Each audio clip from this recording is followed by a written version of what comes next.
Welcome to Pro Wrestling with Juice.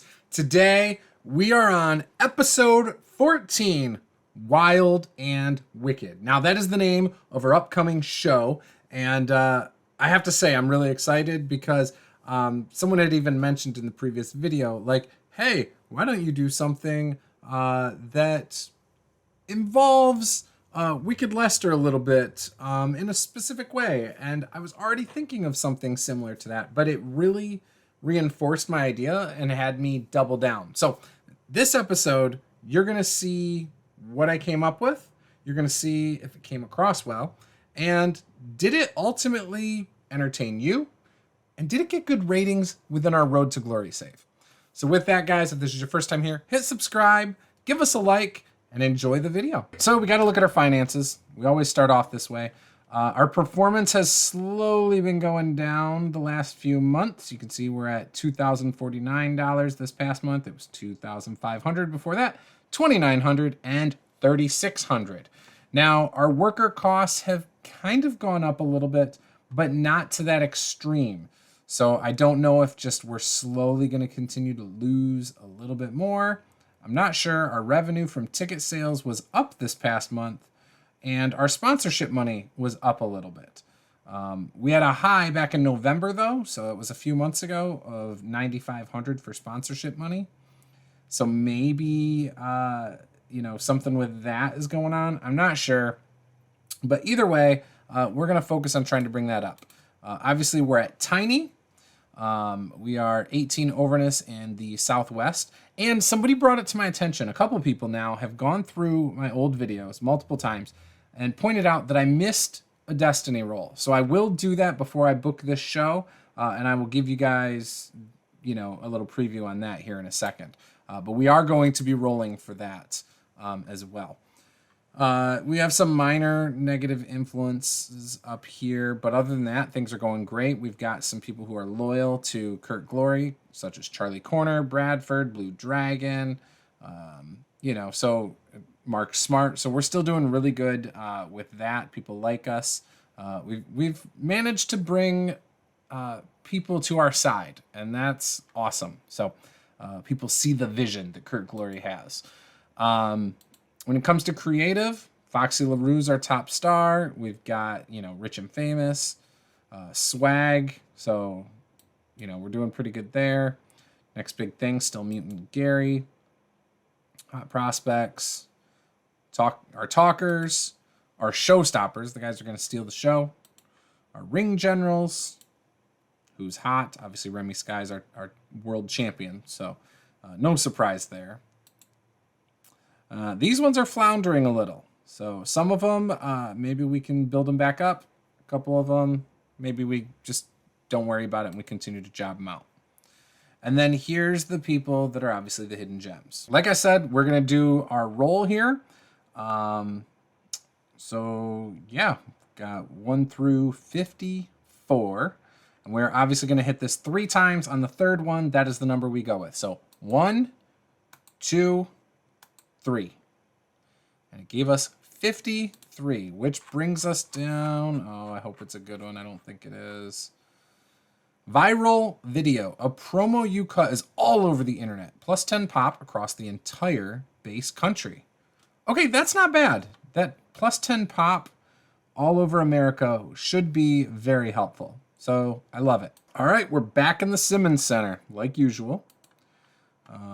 Let's see what the backstage incident is. Incident involving Extreme Deluxe and Juice. Extreme Deluxe was brought before the Wrestlers Court accused of being absorbed by his phone when he should have been paying attention to a locker room meeting. The judge, Juice, found him guilty and sentenced him to buy a crate of beer for the locker room. Okay, of course, owner is telling him to buy beer for everybody. Okay. Who's absent? LA Star is still injured. Let's do some... And again, I need to do some more research on things like this, but let's go to the bottom. Let's see if we can get Wicked Lester and... Let's go with Original Sinner. Party animal personality while Sinner has a professional. It's extremely unlikely, but we're going to try it. No effect. Okay. All right. In a pre-show bout that didn't have much heat and embarrassing wrestling, Bob Casey and Ben Williams defeated the independent stars of the night, Ray Cavallero and Zachary Michaels, in 6:04 when Ben Williams pinned Zachary Michaels. It's got a 14 rating. Michaels had an 8. Cavallero had a 17. Not bad. Ben Williams had a 15 and Casey an 18. Casey and Williams do not make a good tag team. Cavallero was off his game. In a decent pre-show match, Blue Dragon and the Honeyman defeated Purity of Purpose, the Night Terrors, and Phenomenal Fantastics in 10:06. Yeah, not bad. 40 rating. That's a pretty good pre-show match. Ash Barnaby had a 42, Maroy 44, Babao 47. So those are pretty good. We had the low, which was Alistair Shufflebottom. So, yeah. Blue Dragon was off his game, but Kurt Glory did some good work at ringside. 40. You can't go wrong with a pre-show bout for that. In a pre-show bout that had a decent reaction from the crowd, but subpar wrestling, LA Star number 2 won a battle royal in 14-17. The final four were Long Simmons, Diaz, Daredevil Arrow. Long Simmons being the final elimination. Daredevil Arrow got the most eliminations over the course of the match. This had a 35 rating, and Deluxe has a gimmick that is getting stale. So I'm going to have to change Extreme Deluxe's gimmick soon. In a pre-show bout that had a decent reaction from the crowd, but subpar wrestling, Bizarro, Darkness Cat, Kira Lee, and Air Raid Siren defeated Kate Slaughter, Lucy Stone McFly, Mellow Flashheart, and Sabrina Wells in 12:48 when Air Raid Siren pinned Flashheart with a top rope leg drop. Okay, 28 rating, not that great. Flashheart had only a 9. Wells had a 32, which was the best in the match. Bizarro had a 30. Kira Lee had a 29. The rest are about the same. Wells was off of her game. Flashheart is getting better at her gimmick. Okay. All right, then we kick off the show in a superb match. Rich and Famous defeated the Puerto Rican Boys in 12:09 when Jackpot Jordan pinned Island Boy Apollo by using underhanded tactics. Rich and Famous make defense number 3 of the tag titles. This got a 57 rating. Apollo 41, Kid San Juan 38, Jake Idol a 62, Jackpot Jordan a 59. Jackpot Jordan and Jake Idol had great chemistry teaming together. They got the tag team specialist bonus. This match got the crowd hotter, and this match got the show off to a strong start. I'd say it did. 57 is amazing. All right. Charlie Corner comes out to issue an open challenge, but as he's standing there, we see Original Sinner come and attack him from behind, knocking him down and dragging him into the back. He proceeds to drag him through the backstage area, which we can see on the big screen, and he throws Corner into the trunk of a car and drives off. We see Calloway in the distance watching as this happens, looking distraught. It's got a 42 rating. Corner enjoyed having the freedom to go off script. This angle got the crowd hotter.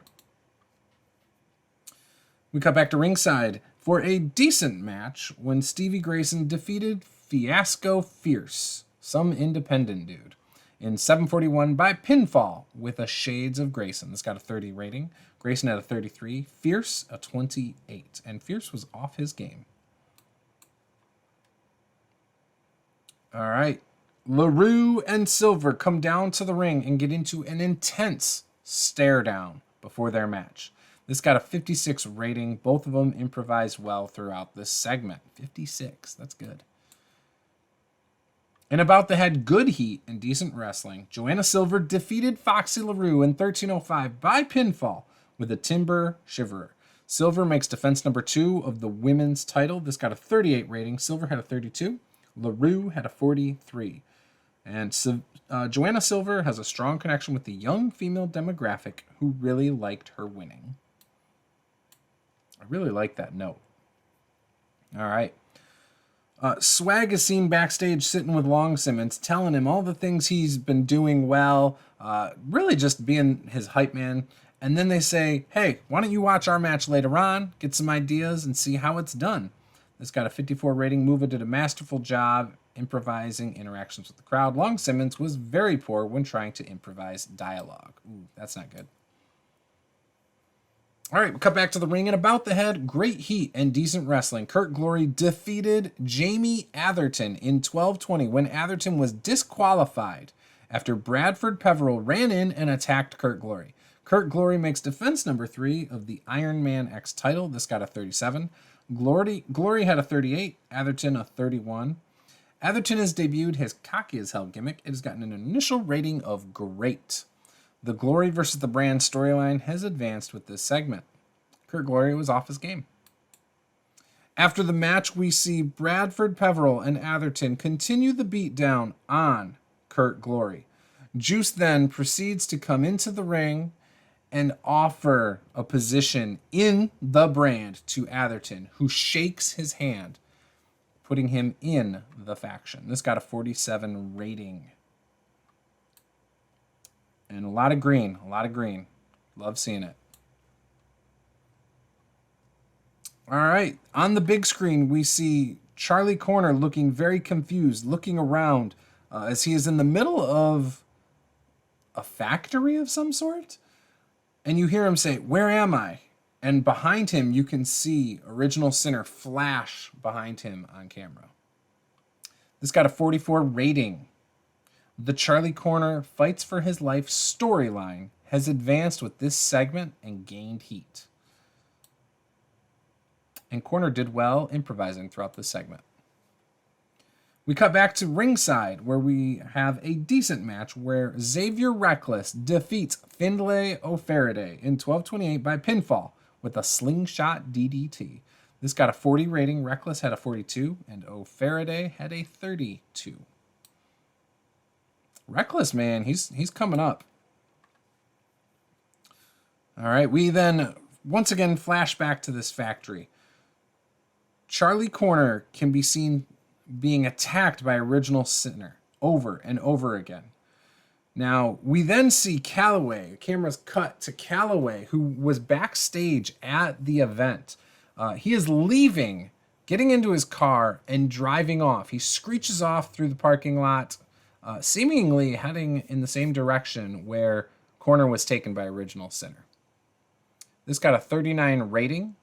The Corner fights for his life storyline has advanced with this segment, and Charlie Corner struggled when going off script this time. All right, we cut back to ringside, and About the had good heat and decent wrestling. Swag defeated Mutants from Hell in 10:23 when Hustle Mova pinned Hell's Bouncer after a Hustler's headbutt. This got a 48 rating. Papa Swallow had a 41. Hustle Mova had a 51. Hell's Bouncer a 30. Mutant 38. Swag has good chemistry. Mutants from Hell have good chemistry. And Mutant benefited from having a hot new move. That 48 rating is pretty good. All right, we see a parking lot near a factory when we see a car come screeching to a halt, slamming on its brakes. Calloway gets out of the car and rushes into the building. This got a 36 rating. Calloway clearly enjoyed having the freedom to go off script and performed well. In the factory, we then see Sinner and Lester beating up Charlie Corner. In About the Head, a decent reaction from the crowd, but subpar wrestling. Original Sinner and Wicked Lester defeated Charlie Corner and Kenny Calloway in a cage. We'll just refer to it as in a factory. In 11:32, when Lester pinned Corner with a flying elbow drop. Kenny Calloway was added to the match midway through. This got a 27 rating. Wicked Lester had a 31. Sinner had an 18. Calloway, 27. Corner, a 31. Sinner and Lester do not work well as a team. Their timing is all over the place. And in this match at some point, Kenny Calloway took a stunt bump, which took him out of the match, leaving Corner to fight for his life against Sinner and Lester on his own. 27 rating. Not the best, but yeah. All right, we then cut back to ringside in the arena, where Kurt Glory comes out to the ring for his next match, his second match of the night, when out from behind him comes Davis Wayne Newton, who hits him, kicking this match off. This got a 57 rating. Glory did well. The performance of Kurt Glory was good. Going off script was good. And he's got a hot catchphrase. So just overall, great segment. In a bout that had great heat and decent wrestling, Kurt Glory defeated Davis Wayne Newton in 13:23 by submission. Kurt Glory makes defense number 4 of the Road to Glory Iron Man X title. This got a 36 rating. Glory had a 39. Davis Wayne Newton had a 35. And Glory was off this game. That's a bummer. All right. We then have a brief intermission, and then Remy Sky comes out, making a champion's entrance. He goes around the ring, high-fiving all the kids, kissing all the babies, posing for photos, signing autographs, gets in the ring, holds his title up, all that good stuff. And the challenger, Bull Wrecker, then comes out. In about that had fantastic heat and great wrestling. Remy Sky defeated Bull Wrecker in a cage match in 13:03 by pinfall after hitting a skydiver. Remy Sky makes defense number 7 of the Road to Glory World title. This got a 49 rating. Sky had a 55, Wrecker a 47. In this match, Remy Sky also, like usual, took a stunt bump during this match off of the cage. This match got the crowd buzzing. After the match, Sky celebrates when the lights cut out. When they come back on, Sky is unconscious in the ring. It's got a 68 rating, and that will end the show. All right, so the show got a 53 rating. It increased our popularity in one region. We are going to then tell Kenny Calloway that he is awesome, tell Remy Sky that he is awesome, and let's see, who else did well? Sky. I think Hustle Mova probably needs some credit. Let's go with Hustle Mova, because he did well. So yeah, Calloway is pleased. Sky was very happy with my speech, and Hustle Mova was pleased. So not too bad. We will then advance to the end of the month, go over the finances, and discuss some things that kind of came up during this show. All right, we're on the first of the month. Finished last out of 4. I'm not surprised. This show was a little rough. Our attendances are going to be hurt by that, which sucks. But, oh well. Air Raid Siren is in the Midwest, Southeast, Southwest for Shuffle Bottom. Cool. Jay Becker signed by GSW. Okay. Nothing crazy going on here. Nothing that really stands out that needs attention. Francis Long's in the Southwest. Poison Ivy relocates to the Great Lakes. Tim Waitman.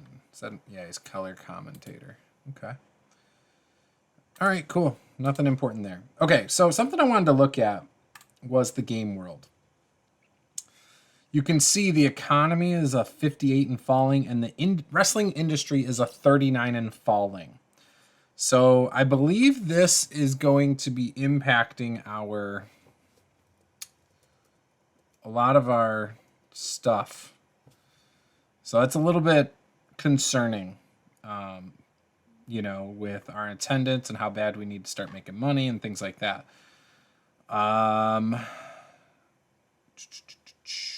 Yeah. Home region of Road to Glory, Elite, GSW, IPW, CZCW. So, anyways, hopefully those things start to turn around. I don't remember if they have to hit 0 before they can start going up again. I don't recall, but I'm really hoping that improves. We are down to making only $813 last month. So we're in trouble. We are running the risk of losing money monthly. So obviously I know we spent a lot more. So that's about $1,300. If I did not spend extra on workers, then that would have made us more money than last month. But yeah, big issue. We lost ticket sales. One of the things I did is I also changed our figurehead. I got rid of it. We had Remy Sky. That was who I had made it. But we were losing. It was not going well. And I thought about switching it back to Kurt Glory, because you can see Kurt Glory has a lot of green here, a lot of good things. But at the end of the day, there's just too many guys down here that kind of overshadow him in a variety of ways. So maybe Kurt Glory would be ready for that, in the future, just not yet. Our size is at 18. Our backstage, same. No new loyalties or anything here. So that's kind of where we're at. 13 days till LA Star 1 returns, so that's cool. LA Star 2 is... They're still about the same, so he hasn't really lost any popularity in comparison. So that's good. But yeah, I'm struggling with where I want to take things, and how I can really start to make more money and move up, because, if you look at our size and progress, we're doing well. We're steadily growing, but it feels almost as if we're plateauing financially. Maybe I need to do major cutbacks to get us back down to that $5,000 a month in worker costs. But then that's going to mean that I cut a lot of people. A lot of people we use a lot. So, yeah, I don't know. Let me know in the comments what you think about that, though. Should I cut some of those guys? Now, we're going into our next show, which is My Enemy. There's a lot of directions we can go there. Obviously, our last show ended with Remy Sky unconscious. Who did it? Who left Remy Sky unconscious? Let me know in the comments your predictions. And there you have it. That's going to wrap up our Wild and Wicked episode 14. Next episode is episode 15. Our show is called My Enemy. And the main premise is who attacked Remy Sky. On top of that, what does Charlie Corner do now that Wicked Lester and Original Sinner have their sights set on him? And obviously, we had Calloway getting involved in that. So what is the fallout from that? We did find negative chemistry between Original Sinner and Wicked Lester. Chances are they will not be in tag team matches together moving forward. But maybe, just Original Sinner works as the bodyguard of Wicked Lester, and they wreak havoc on some of the guys in our promotion. Do we let Calloway defend his title against Wicked Lester? If we do, who comes out with the internet title? Does Calloway then face Original Sinner, with the winner of that match getting a shot at the internet title? Or do we do a four-way? A four-way for the internet title. Would that work? Maybe we do some other stuff. Let me know in the comments what you want to see with that. And we will try to dig into it and see what we can do. Now, we've got a lot of things going on. Obviously, Joanna Silver maintained the title. She kept the title, beating Foxy LaRue. We obviously had some stuff building with like Lucy Stone McFly in the past and Foxy LaRue. Maybe we'll work towards that again. There's a lot of things we got going on. At My Enemy, we will not have the LA Stars back yet. So maybe in the following show we can do that, but they're not quite ready yet to get back in action. Swag is on a winning streak. Do we give them a shot at Rich and Famous at My Enemy? Or do we hold off on that? There's a lot of different things we can do, a lot of matchups that I think are starting to get more and more interesting. Long Simmons, we need to get him in somewhere in matches. Kurt Glory has, the last show defended against two people. Do we continue that with My Enemy? Again, all these questions and more will be answered, and I want to know what your thoughts are down in the comments below. I want to thank you guys, the viewers, for pointing out that I had not done the Road to Glory roll for hitting Tiny, I think it was. One of them I missed. I don't remember. But thank you guys for pointing that out. Obviously we got that popularity boost, which makes Kurt Glory more over in the Southwest than Remy Sky. So do we move in the direction of putting the world title back on Kurt Glory? I don't think so. Not yet. Popularity's there. In-ring skill, not there yet. But yeah, so anyways, guys, thank you for watching. If this is your first time, hit that subscribe button, give us a like, and we will see you guys next time.